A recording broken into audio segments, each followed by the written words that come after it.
Hi friends, இன்றைக்கி சக்கரவள்ளி கிழங்கு வச்சு சூப்பரான ஸ்நாக்ஸ் ரெசிபி தான் செஞ்சுருக்கேன். இதில் நிறைய சத்து இருக்குது, நிறைய நோய்களை குணப்படுத்துதுங்க. இந்த கிழங்கு அடிக்கடி உணவில் சேர்த்துக்கிட்டு வந்தோம்னா நோய் எதிர்ப்பு சக்தி, இதய ஆரோக்கியம், வெயிட் லாஸ், சுகர், புற்றுநோய் அபாயத்தையும் இது குறைக்குதுங்க. இது எல்லாத்தையும் நான் நெட்டில் தான் பார்த்தேன். சக்கரவள்ளி கிழங்கு வச்சு ஒரு உருண்டை தான் இன்றைக்கி செய்ய போகிறேன்.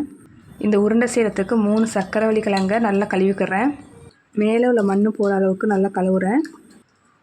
இப்போ இட்லி தட்டிலையோ இல்லை ஸ்டீமர்லேயோ 3 கிழங்கு எடுத்து வைக்கிறேன்.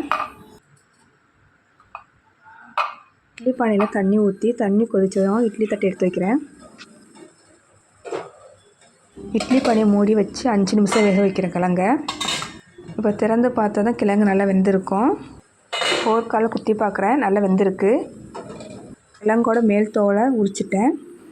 கிழங்கு நல்லா மசிச்சு விடுங்க. இதில் 1/4 மூடி தேங்காய் துருவல், ஏலக்காய் விரும்பினா போடுங்க, இல்லாட்டி வேண்டாம். தேவையான அளவுக்கு நாட்டு சர்க்கரை, 1 ஸ்பூன் நெய் சேர்க்குறேன். நெய் நமக்கு தேவைப்பட்டால் சேர்க்கலாம், இல்லாட்டி வேண்டாம். இப்போ எல்லாத்தையும் மிக்ஸ் பண்ணி சின்ன சின்ன பாலை உருட்டிக்கிறேன்.